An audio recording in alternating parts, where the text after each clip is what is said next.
Good evening, Fernwood. It is your lovable lunkhead Neil, and it's time for us to lust in our hearts for another episode of Mary Hartman, Mary Hartman. We're watching episode 312 today from June 14th, 1977.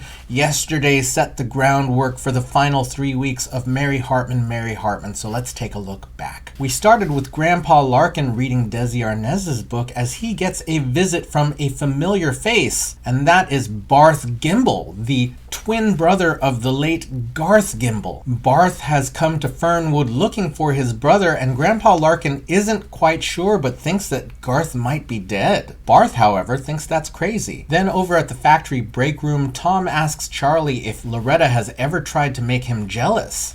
And Charlie remembers that Mary gave Loretta just such an idea. Tom takes this as a clue that Mary probably was making up everything about Dennis Foley, but then Kathy Shumway comes in with some sandwiches and says that she didn't stay at her own apartment the previous night. And when Tom asks why, she lets it slip that Mary and Dennis were there. And even though Mary came clean with him just before he left for work, it's finally sinking in that she was telling the truth.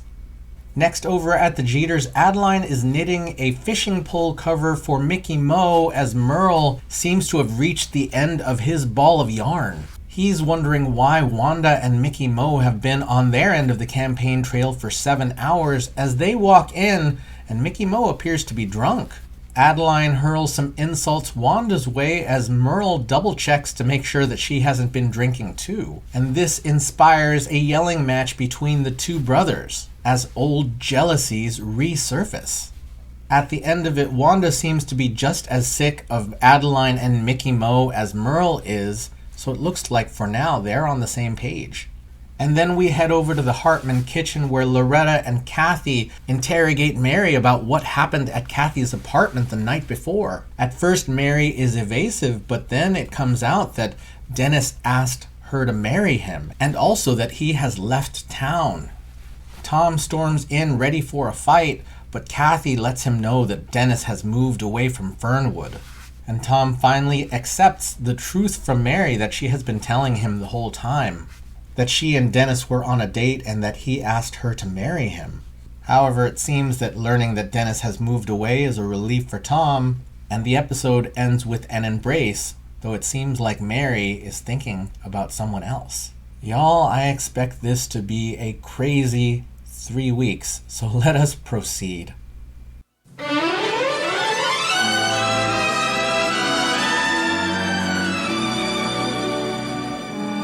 Mary Hartman! Mary Hartman!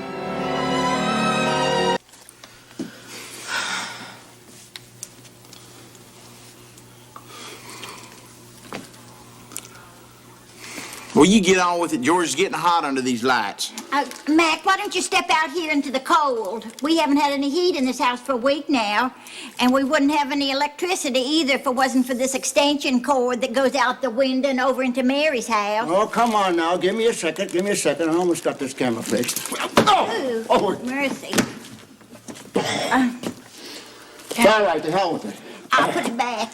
I'll use the Polaroid. Where are you? Now all you have to do is figure out how you're going to pay the camera store that you rented it from. Listen, don't worry about that. I'm going to give him tickets to Mac's next match. Why, George, you haven't even arranged Mac's next match. No, but with all the publicity that we're getting from the Fernwood Courier, plus these pictures I'm sending out, we're going to have all the offers we can handle. That's the success of publicity. That's why you need me as a manager, Mac. Yeah. Okay. Well, I'll tell you another secret we need to worry about, and that's the secret as to how I'm going to keep my job. And I'll tell you the answer. I've got to make this dating route. So will you please just get on with it? Yeah, Daddy, and I got to start peddling my lunches. Oh, please. Will you please cooperate with the old-timer? Don't you know that we're all going to get rich? All right, now, show me your biggest bicep. Right up there. Now, Kathy, think about him as being the biggest dream of a maiden's prayer. Lots of love glow in your eyes. Ready? How can I look at him with love after he threw me over? Will you just think of all the money we're going to make? All right. All right. Ready? Roll it right up there now. Pump it up. Okay, now, ready, hold it. Beautiful. Let me get another angle here. Hold it, ready? Big, smile. More love light in your eyes, Kathy. All right. Lovely, lovely. Angle here. Oh, okay, okay. Oh, lovely, lovely, lovely. Okay, let me see this one. There, right there. Hold it now. Hold it. That's good. All right, now, one overhead shot. One little overhead shot. Hold on a second. Okay, now just let me get a couple more here. And the damn... Oh! Wait a minute, hold it here. What's the matter, hon? Oh, it's just my side. Here, come over here and sit down. Kathy. Oh, dear, just I'm so worried about you getting these pains. Plus the terrible premonitions I've been having about you lately. It's okay. They're all right. I don't feel them anymore. Anyway, it's just from walking around too much, that's all. Are you sure you're not expecting, the pitter-patter of little feet? Pregnant? You've got to be kidding. With the life I've been leading? Unless there's some weird chemical in the atmosphere. I gotta get Gertrude and hit the road. Hon, I hope it ain't nothing serious. Oh, don't worry about it. See you later, George. Listen, I've got to get dressed and pedal my lunches. I'll see you later. Oh, George. I hope this wrestling business turns out to be something. We don't have anything else to hawk except the refrigerator, and that's not paid for yet. Do you know what your trouble is, Martha? I know what my trouble is. I'm cold and hungry and worried sick. No, it's just that you don't understand or trust the American system. Oh, I trust the American system, all right, George. It's just your ideas that I don't trust. Oh, now that's probably someone to take the refrigerator back right now. Oh, but I guess it's all right. We don't have anything to put in it anyway. Roger. Shanghai! Yeah, that's me. Who are you? Svetlana Dobrovolich. You got a wrestler name of Bogomesicator Slithery? That's right. You interested in setting up Mitch? If there's enough money in it. Plenty money. Slithery wrestles world-famous killer in the ring. Did you hear that, Martha? A little publicity, and we're on the way to the big time. Who's the wrestler? Me! You? But you're a woman. I mean, I'm pretty sure you're a woman. Listen, I wouldn't put my boy in with a woman. I mean, he'd murder you. Yeah? I show you.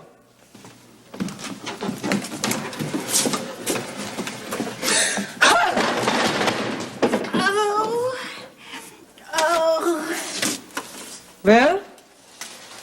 Not bad. My lunch. What you doing?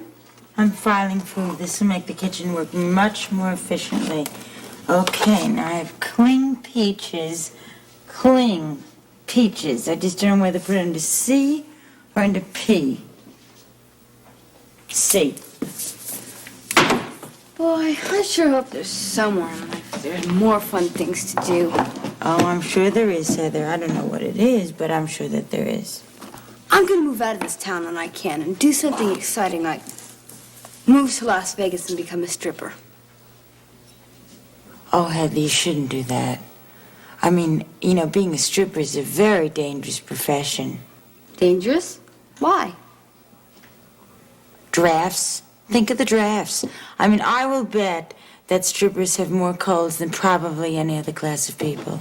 Hi. Hi, Tom. Here's a ma'am. Anything interesting? I don't know. I didn't look. I'm in no mood to look at a bunch of bills. Well, maybe you'll feel better about everything next week, huh? All right. Well, you mean my vacation, you mean? Oh, is next week your vacation? Mm-hmm. I'm sorry, I forgot that. Listen, maybe we could do something exciting. We can go to Carlsbad Cavern or a hotel in Dayton or Niagara Falls. I'm going to school. Heather, your breakfast is the most important meal of the day. I'm sorry. I gotta start watching my weight. I mean, you've never seen a fat stripper before.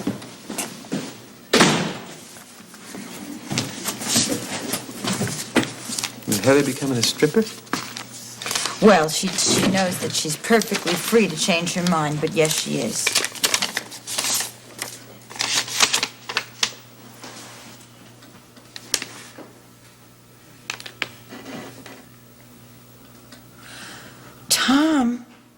It's my 16th high school reunion. Oh, yeah? I thought the 15th was supposed to be the big one. Let's go to it, Tom. Yeah, okay, maybe we will, yeah. I mean, it'll be a chance to relive all the fun that we used to have when I was just a skinny, knock-kneed kid and you were this great big athletic hero. Yeah, where is it going to be held? Well, that's one of the things. The old auditorium at Fernwood High is under reconstruction, and they're asking for someone to volunteer their house. Oh, my God. Are you kidding? Okay. You want to? Okay, Yeah. okay. Oh, really? You can ask them. Yeah, ask them if they want to have it here. That's okay. Thank you, sweetie. Thank you. It'll be fun. It'll be fun. Oh, God, I just know you won't be sorry. That's all right, as long as Heather doesn't go into her striptease act in the middle of it all, huh?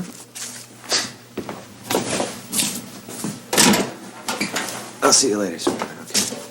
Bye-bye. Thank you.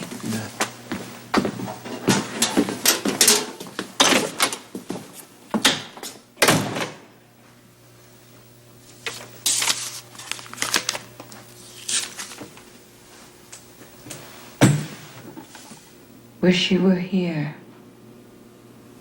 See you at 2 o'clock Friday. All my love. Dennis.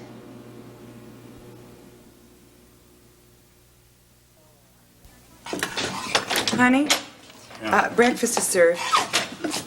Oh, darling, I think maybe I'll just have a little toast and coffee this morning. Nonsense. No, we co-candidates got to keep up our strength. Yeah.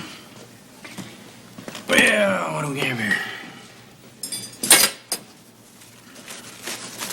That looks real tasty. So do you. Now then, Buzz and Angela have a flock of appearances for us this week. Mickey Mo and Miss Adeline are really going to earn their keep. Oh, listen, darling, about Mickey Mo and the campaigner. We got to do something to ace him out of the campaign and out of the house altogether. I mean, I thought I made that clear to you. Honey, do you want to take a look at this list of figures? What do we have here? What's all this money? Those are pledges collected by Mickey Mo from the audience at last night's PTA meeting. You know, it's funny. It never occurred to me to collect pledges. It was all Mickey Mo's idea. But that's a good idea. Mm-hmm. The man seems to have an uncanny knack of raising money. And an uncanny knack of really bugging. Do you want to get rid of him, dear?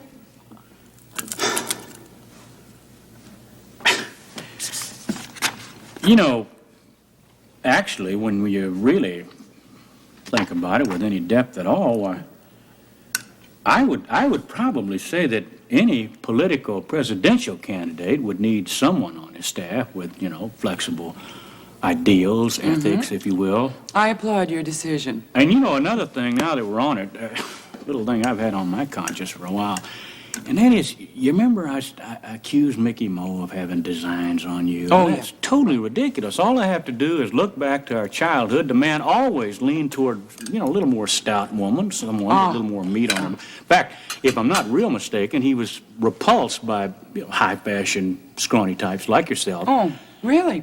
Yeah. Well, what's so great about boyish charm and animal magnetism? You think Mickey Mo has animal magnetism, do you? Last night, for instance, I was very nervous about making that speech, you know, and well, old Mickey Mo just sat there holding my hand, and boy, I felt a whole lot better. He held your hand, did he? Yeah. Oh, telephone, dear. Yeah.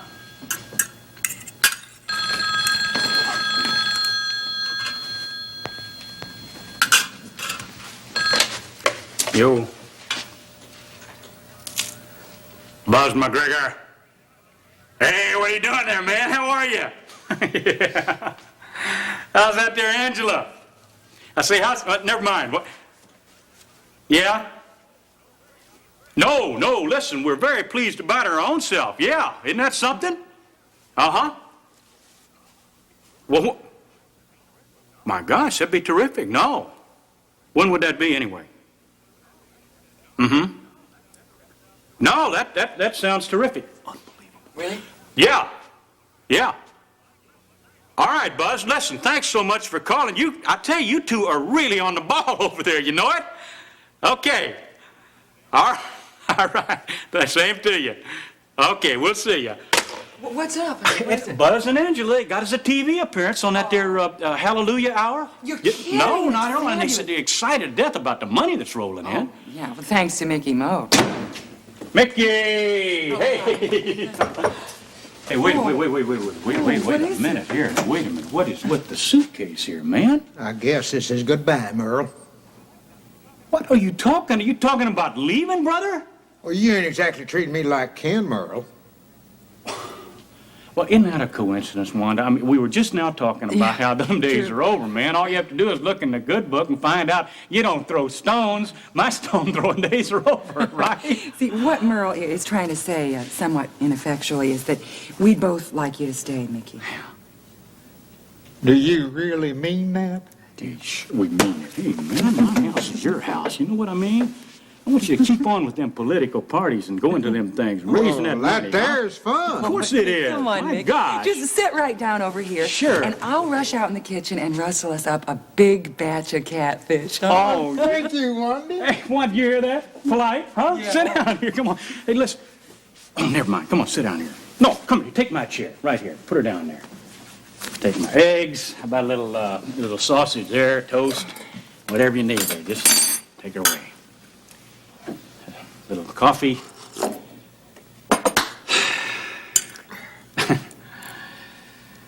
Well, sir, don't it make you feel kind of good all over to know that that bad air that was between us is just totally eliminated? It gives me a nice warm feeling, too, brother.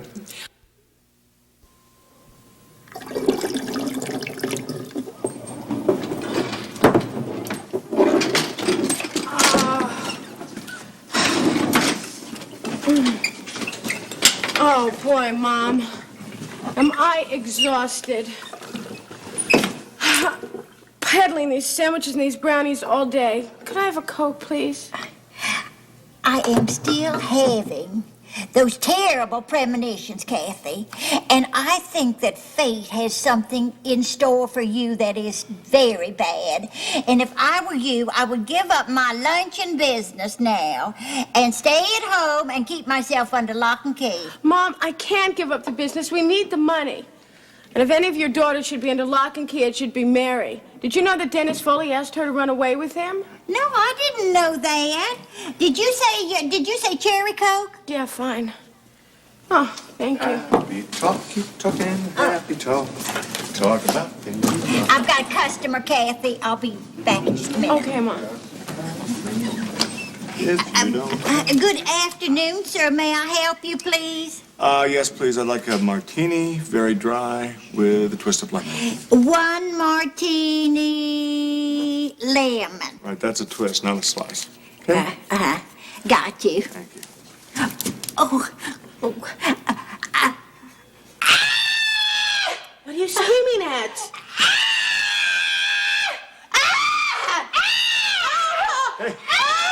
Hey! Forget the lemon.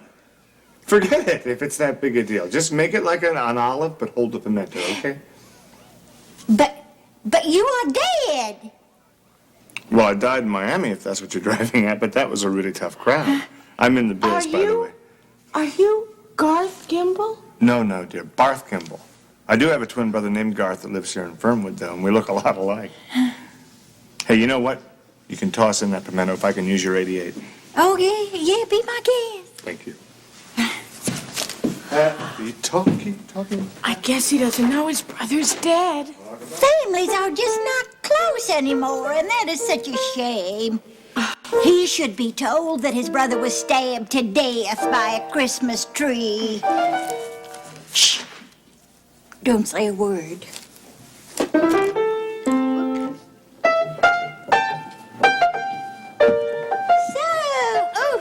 You are in showbiz. Yes, I am. That must be a very glamorous life. No, I'm between shows, actually. Well, excuse me, please. Sure.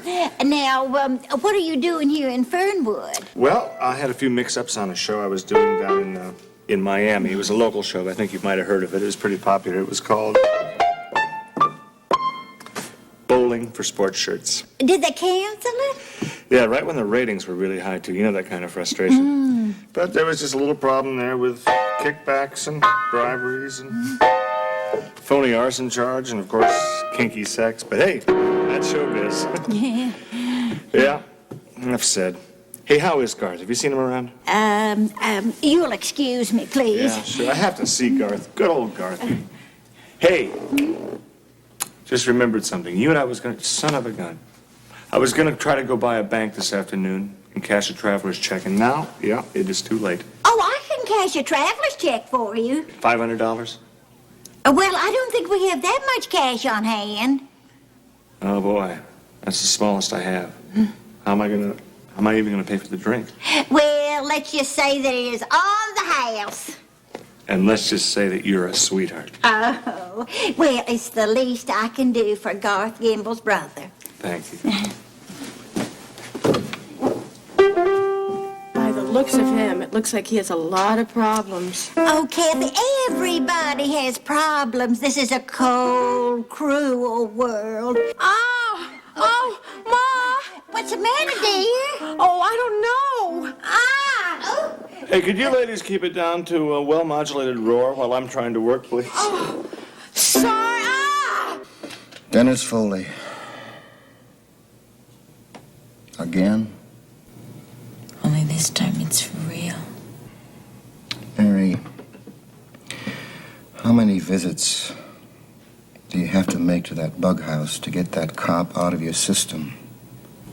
He loves me, Daddy. Love. Love does not make the world go round, Mary. Love is what stops it. It makes me happy. Happier than Tom? Yes. A lot happier? Yes. But, then, of course, Tom has been in a bad mood, for the last few years. You don't make things easy on me, do you? I'm sorry, Daddy, I really am.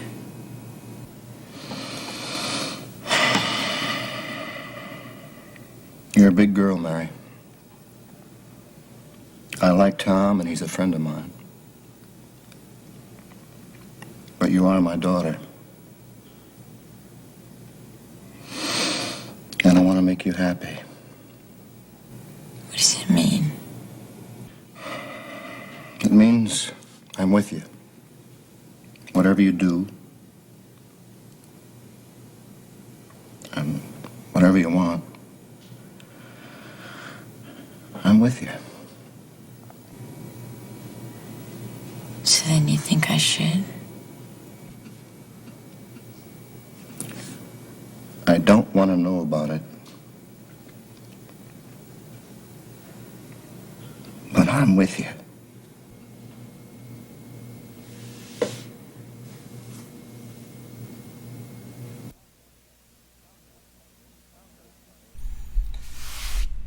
Well, this pot is getting stirred, and all of the flavors are just coming out. We start this episode at the Shumway residence, where George has arranged some power to the house so that they can have a photo shoot for Bug Massacre Slattery. Kathy is there along to be sort of the eye candy of the shot. Pretty typical to have a wrestler with an attractive woman. It definitely didn't hurt. Mac still has his trucking job, so he's definitely not gambling his life on this career path. He's certainly along for the ride for now. And Kathy has some back pain, and she chalks it up to having hawked her wares around town, right? Selling sandwiches at the factory and who knows where else. And she's poor, so going to a professional massage spot probably isn't available to her. Probably someone could help her work that out somehow, but it sounds like real pain, and I'm wondering. They think that perhaps she's pregnant again, but Kathy hasn't had any of the sex as far as she can tell. And then we get a visit from a tall woman named Svetlana Dobrovolich, who is there to offer a challenge to Bug Massacre Slattery. George thinks it's a bad idea to put Mac up against a woman because Mac will kill her, but apparently Svetlana is formidable. Now, in the storytelling terms of wrestling, right, if we think of wrestling as a way of telling stories, typically when men go up against women, especially in the 70s, which didn't really happen until Andy Kaufman, as far as I know, it was seen as really villainous to be a man like Andy Kaufman in the 1970s challenging women to wrestling. He used that as his heel angle. He became the person in Memphis who people would boo because he came in as this celebrity who was challenging any woman in the room to wrestle. So it's not something that is really flattering to a wrestler. However, in this case, this woman seems really, as I mentioned earlier, formidable. So I don't know what this will be, but it looks very intriguing. And then we get a domestic scene with Mary and Heather as apparently they prepare for their mourning, and Heather's bored with Fernwood and is thinking of moving on to Las Vegas to become a stripper. Mary discourages that because, she might get a cold. Then Tom comes in with the mail and doesn't want to look at it because bills and all. And Mary finds an invitation to their 16th reunion for high school. And not only that, of course, the only place they can have it is their home. It seems to me that this is going to be a look back at young Tom and Mary in their early relationship. We probably won't flash back to those days just based on how this show works, but this will be an examination of Tom and Mary's relationship, I'm hoping, because I really do want to see what they were like when they were younger. However, there's also a postcard, which I couldn't tell from the art, but I would presume is from Niagara Falls, that Dennis is there waiting for her. Then we're over at the Jeters, and at first Merle is still intent on kicking Mickey Mo off the campaign because of his jealousy, which he's still holding on to, but Wanda points out that Mickey Mo is their biggest asset in terms of fundraising. And that means that Merle's on board with having him along, which, he'll put up with it if he can get the money, I suppose. Then Mickey Mo comes out and it appears that he's moving, but Merle switches on that dime and says, hey, you're staying with us. It's worth pointing out that Merle is still really pretty jealous of him and that Wanda has seen animal attraction in the man. That certainly set him off, but, I guess the money is something that Merle needs. Then we have a surprise for some of our characters at the Capri Lounge. Martha is still feeling premonitions, and Kathy is just physically not doing well. And then Martha gets a customer, and that is Barth Gimble. And, of course, Martha thinks it's Garth and starts screaming. Barth doesn't catch on. He has been told that his brother was dead, though not necessarily by a reliable source. We see that Barth is a showman. Of course, we knew that yesterday, but not only is he a showman, he's a showman who has troubles, as Kathy observes. That scene ends noisily with Kathy in pain, despite Martha's premonitions, and then we cut over to the Shumways with a rare, quiet scene between George and Mary. Mary has told George exactly what is on her plate right now, that Dennis has asked her to run away with him. George asks the important questions from his point of view. Is Mary happier with Dennis than with Tom? And she makes clear that, yes, Dennis does make her happier. George doesn't endorse going out to see Dennis, but says that he is with his daughter. that he is with his daughter in the thing that makes her happiest. Mary is still looking for permission to go, and George hasn't given that, but has said that whatever makes her happiest is the thing that she should do.